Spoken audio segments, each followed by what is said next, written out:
नमस्कार, मैं अशोक कुमार। बांग्लादेश के प्रधानमंत्री शेख हसीना ने बांग्लादेश छोड़ के भारत आ चुकी है, मगर अभी तक कोई ठिकाना पाता नहीं है कि वो भारत से किस देश में जाके शरण लेगी या फिर भारत में ही रहेगी। ऐसे में आपको बता दें कि शेख हसीना बांग्लादेश के लिए 2009 से आज तक प्रधानमंत्री रही। जी हाँ, और बांग्लादेश में खासकर उनके मीडिया में चर्चा होता रहता था कि शेख हसीना विश्व में सबसे लोकप्रिय नेता है और शेख हसीना का हर जगह यानी विदेशों में डंका बजता रहता है। मगर डंका बजाते बजाते आज बांग्लादेश का लंका लगा के शेख हसीना ने देश छोड़ दिया और आज के डेट में भारत आ चुकी है। आपको बता दूं कि शेख हसीना एक लोकप्रिय नेता रहते हुए तानाशाह बन गई और वहां के विपक्षी नेताओं को हमेशा प्रताड़ित करती रहती थी और ईडी सीबीआई आईडी लगाकर उनको परेशान करती रहती थी और उनको जेल के अंदर डालती रहती थी।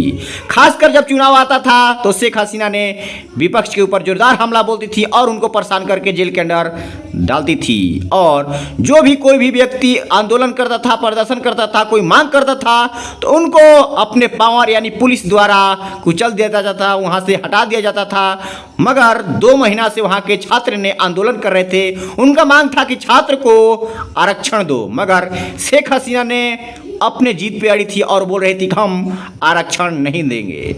मगर सबसे बड़ी बात यह है कि जो इस बार वो लोकसभा का चुनाव लड़ी थी उसमें वो निर्विरोध चुनी गई थी, क्योंकि बांग्लादेश के जितने भी विपक्षी नेता थे किसी भी सीट से कोई चुनाव नहीं लड़ा था और वो निर्विरोध प्रधानमंत्री बनी थी। सवाल यही बनता है कि पाकिस्तान में भी तख्ता पलट हुआ था और श्रीलंका में भी तख्ता पलट हुआ था। श्रीलंका में भी ऐसा ही वहाँ के प्रधानमंत्री का डंका बजता रहता था, मगर वहाँ के भी प्रधानमंत्री डंका बजाते बजाते लंका लगा के और श्रीलंका छोड़ के भाग गए। जिस तरह से आज की डेट में शेख हसीना का विदेशों में डंका बजते बजते बांग्लादेश का भी लंका लगा के वो भारत आ चुकी है। यानी कि इससे यही साबित होता है कि देश का कोई भी प्रधानमंत्री, नेता, मुख्यमंत्री बड़ा नहीं होता है, सबसे बड़ा होता है जनता। जी हाँ, जनता ही चुन के भेजता है और जनता का चाहे तो जब आपको कुर्सी से हटा सकता है।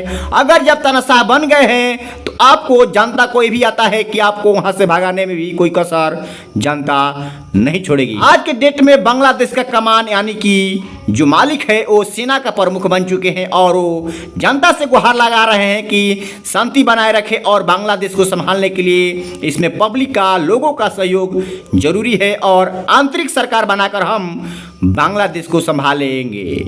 तो आपको क्या लगता है, जिस तरह से पाकिस्तान में तख्ता पलट हुआ, श्रीलंका में हुआ, बांग्लादेश में हुआ, क्योंकि वहाँ के लोग अंधभक्ति थे और प्रधानमंत्री को इतना चढ़ा बढ़ा के दिखाते थे, बताते थे कि मानो ऐसा कोई विश्व में या पहले या बाद में प्रधानमंत्री आएगा ही नहीं।